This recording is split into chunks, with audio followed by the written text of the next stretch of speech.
Dans chaque village, il y a toujours quelqu'un qui parle plus qu'il n'écoute. Et souvent, cette personne croit tout savoir. Mais aujourd'hui, je vais vous raconter l'histoire d'un jeune homme brillant, respecté, mais aveuglé par sa propre voix. Son nom était Kandou. Et son histoire commence là où beaucoup échouent, dans l'orgueil de la jeunesse. ci dëkk ba mënti dem dina fa am koo xam ni li nit ñi di déglu as néew moom du ko ci fekk. à chaque fois mooy ëpp lu muy wax ngir wane xam-xamam, waaye tamit ngir wane ni moom moo ci ëpp xel ca fa mu nekk. te nit ñooñu dañuy jàpp ni xam nañu lépp, te xam lépp moom yàlla kese moo ko def.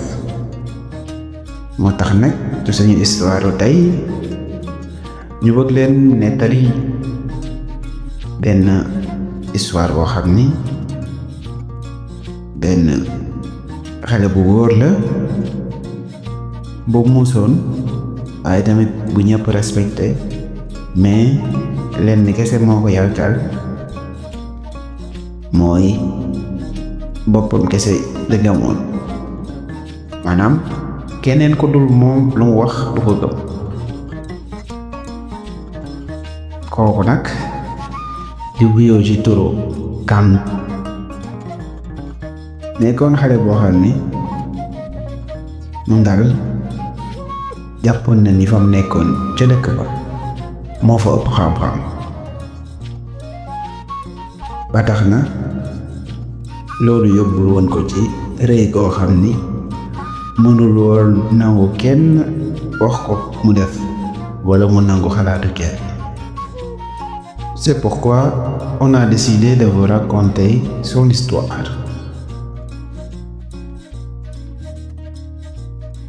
Il y a longtemps, dans un village africain entouré de grands baobabs et de terres rouges, vivait un jeune homme nommé Kandou. Kandou était intelligent, il parlait bien, il argumentait mieux que quiconque. Quand les anciens se réunissaient sous l'arbre à palabre, Kandou était toujours là, non pas pour écouter, mais pour parler. Il interrompait, il corrigeait, il riait parfois même des conseils des plus âgés.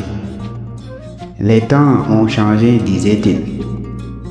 Vos histoires étaient bonnes pour votre époque, pas pour la mienne.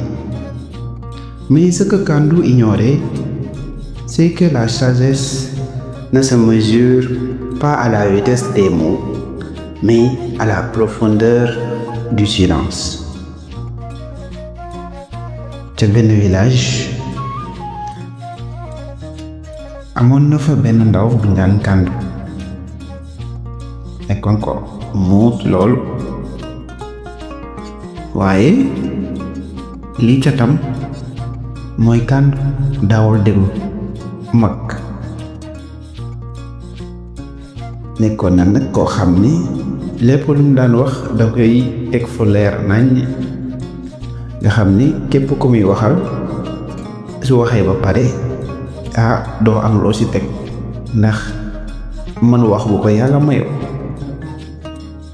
ba loolu moo taxoon saa yu mag ñi nga xamante ni ñoo dëkk sa village ba toogoon ci suufu garab yi di waxtaan, Kandou day dem toog moom it ngir bokk sa waxtaan ba. waaye lii yi nga xamante ni moo yàq toogaay boobu nga xam ni moom lay toog ca biir mag ña mooy bu mag ñi daan wax daaw leen déglu, moom wax lay ëpp lu mu daan def ka déglu. te nag ku nekk xam na ni waxtaan déglu la, waaye tamit wax la, waaye su fekkee ne da ngay wax rek te doo déglu daanaka loolu nekkatul waxtaan waaye leneen la. moo tax su daan nekk ci suufu dara bi toog ak mag ñi di fekke seen waxtaan, ku daan wax rek mu dagg la wala mu corriger la, wala sax parfois ngay wax muy saboter la ngay wax. tax nag ku nekk xam na ni ci suufu taatu garab yi mag ña fay nekk, ñooñu lu ci bari ay mag ñu am xel lañuy doon, waaye tamit ay mag yu yàgg ci dëkk ba lañuy doon. waaye ànd ak loolu lépp kàndu daal moom su ñëwee mag ñi di waxtaan moom day wax rek, waaye déglu moom bokkul ci ay mbiram.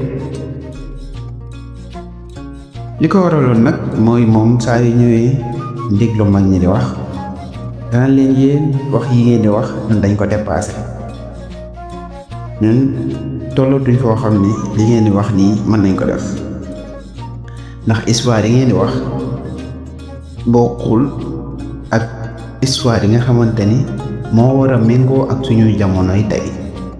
ndax histoire yi ngeen di wax baaxoon na ci yéen jamono ya ngeen nekkoon, waaye jamono yi ñu nekk histoire yi ngeen di wax mënuñu ci sukkandiku ngir mën a xam dara ci suñu dund. kon nag maanaam yéen li ngeen di wax nii c'est dépassé. maanaam kàndu am saa yi daan wax ak mag ñi rek na leen di wax ni daal ni yéen li ngeen di wax nii dañ ko dépassé, comme ne ko nit ñi di waxee jamono ji. yow daal li ngay bañ nii dépassé nañ ko, sa histoire yi li ngay nettali c'est dépassé, jamono tollatul foofu. kàndu wax yooyu daal la daan ëpp lu muy wax mag ñi nga xamante ni ñoo daan toog sa suufu garab ga di waxtaan. waaye li kàndu xamul woon mooy xam-xam dëgg nekkul ci wax ju bari ji ngay wax wala gaawaayu wax di ngay wax, mais ci xóotaayu noppi gi ngay noppi. ndax ki gën a doy waar ci nit ñi mooy ki nga xamante ni li muy wax bariwul waaye li ñuy déglu moo ëpp. ndax ndaje boo dem te ci gën a doy waar rek à chaque fois xamal ni mooy ki nga xamante ni li muy wax bariwul te li ñuy déglu moo ëpp. ndax ki nga xamante ni day déglu lu ëpp daanaka day xam lu bari te lim ci wax du bari, moo tax saa yu àddoo rek njariñ lay doon. Un soir, le chef du village convoqua les jeunes et les anciens. La sécheresse menaçait les récoltes. Les anciens parlaient avec prudence. Ils réfléchissaient. Mais Kandou, lui, prit la parole avant même qu'on la lui donne. Pourquoi attendre? Quoi réfléchir autant? Agissons vite. Moi, je sais ce qu'il faut faire. Un silence lourd tomba sous le baobab. Un vieil homme leva lentement la tête et dit calmement: le fleuve le plus profond fait le moins de bruit. Le fleuve le plus profond fait le moins de bruit. Kandou sourit, sans même comprendre. Ce jour-là, Kandou parla beaucoup, mais comme d'habitude, il n'écouta rien. Et c'est souvent ainsi que commencent les grandes erreurs.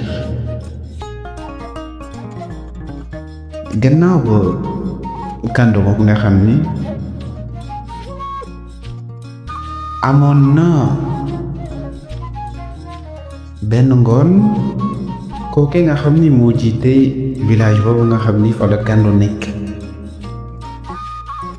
nga xam ni moom lañ naan chef de village, dafa woote woon benn daje ngir ñu waxtaanee ci nan la ñuy def ba sécheresse bi nga xamante ni mu ngi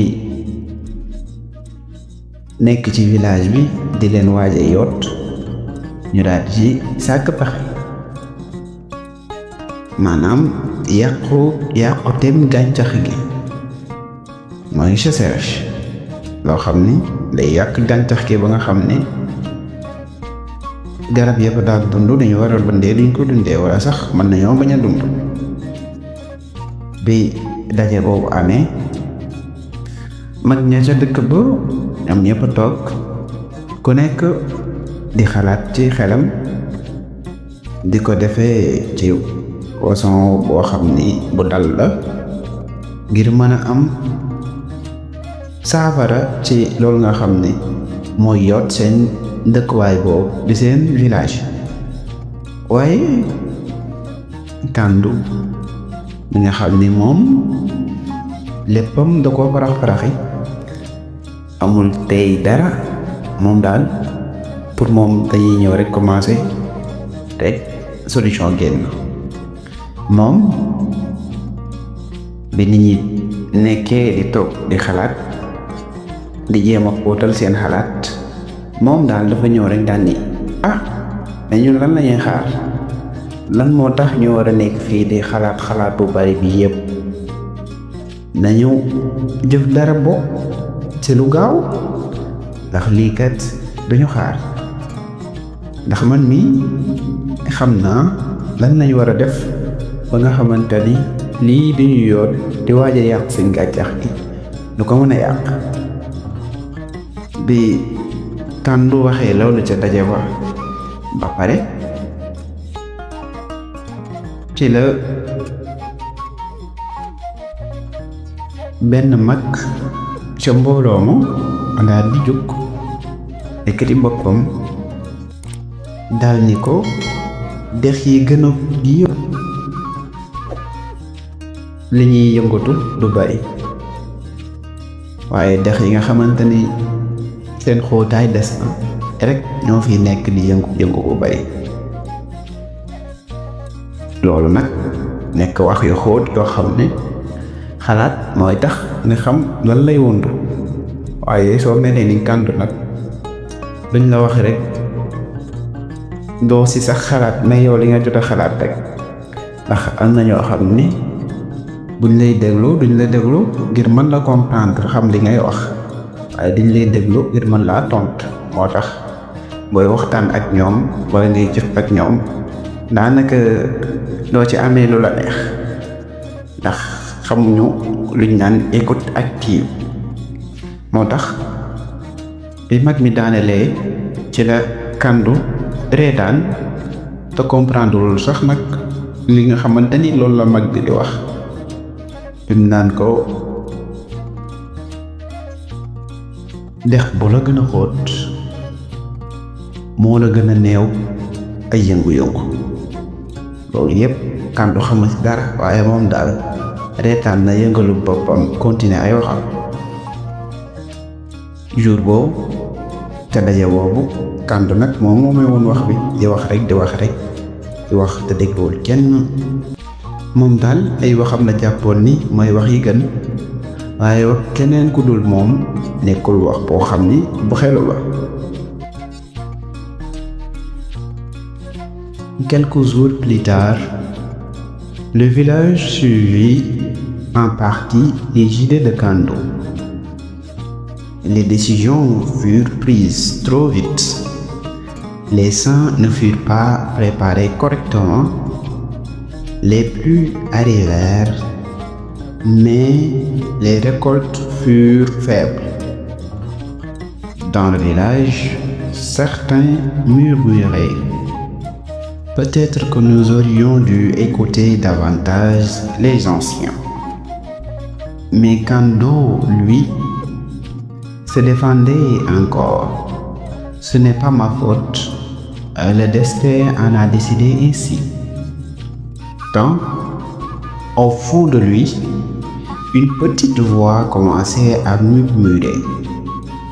Une voix qu'il n'avait jamais écoutée auparavant.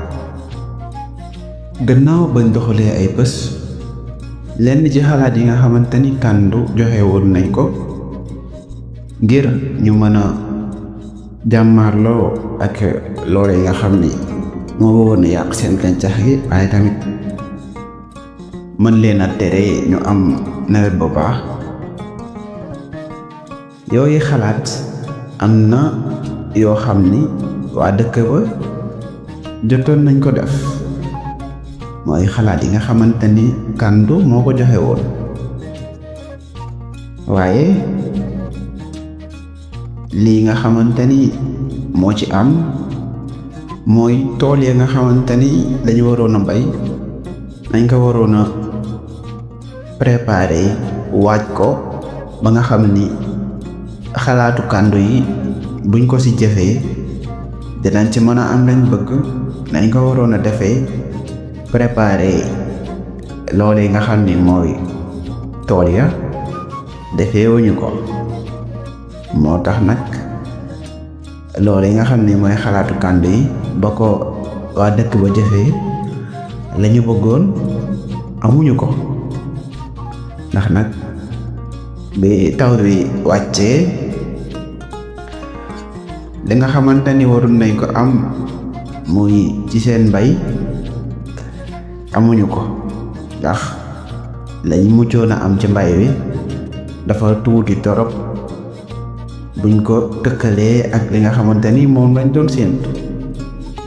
loolu tax na nag ñenn ci waa dëkk ba commencé di xalaat naan ñun est-ce que waruñu woon a gën a déglu mag ñi li ñu doon wax bañ a déglu li nga xamante ni moom la Kàndu doon wax.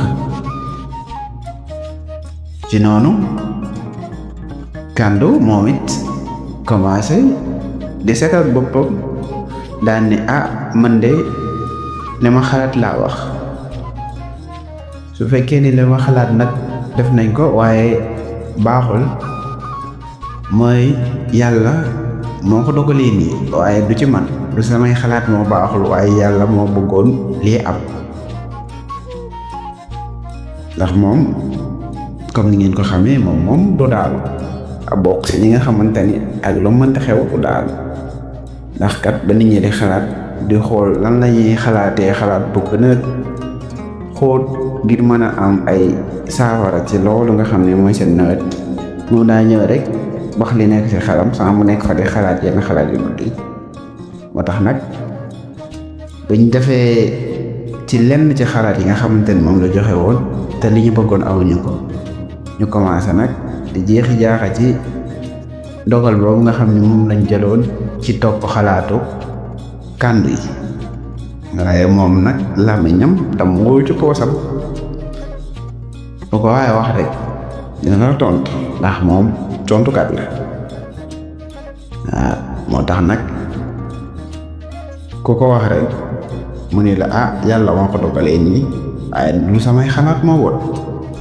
waaye ànd ak loolu lépp nag moom ci biir xelam am na baat boo xam ni moo koy wax naan ko Kàndu bu dëgg neexee rek xam nga ni li nga wax nii yenul maanaam, waaye xam nga ni lii nii sa loxo génn si, ndax su fekkoon ne waxoo woon di lépp du fi am.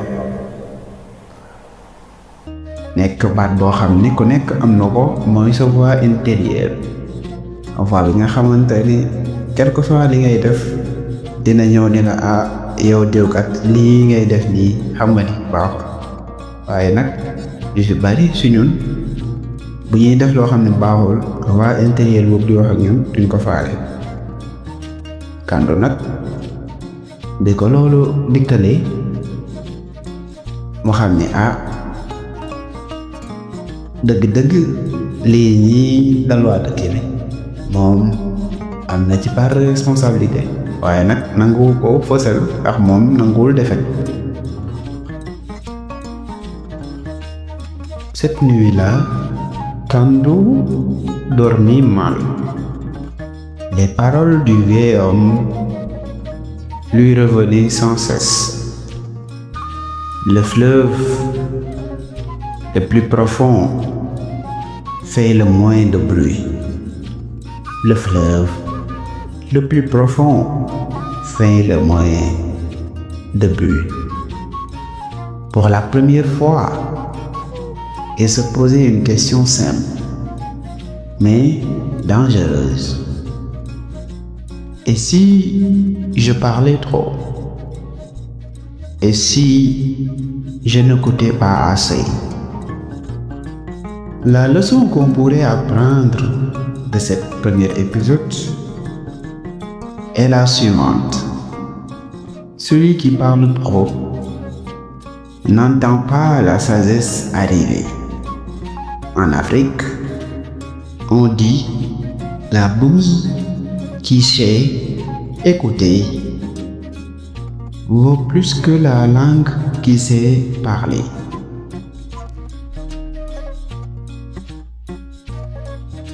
Le lendemain matin, Kandou se leva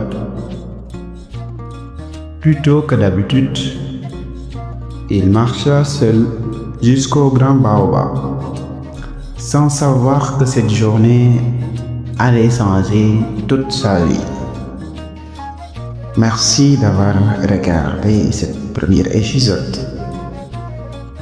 Et si cette histoire t'a parlé, like cet épisode, partage-le à quelqu'un qui parle beaucoup mais écoute peu. Et dis-moi en commentaire, as-tu déjà appris une leçon importante entre tes ans? Rendez-vous dans l'épisode 2 où nous allons parler du vieil homme au baobab.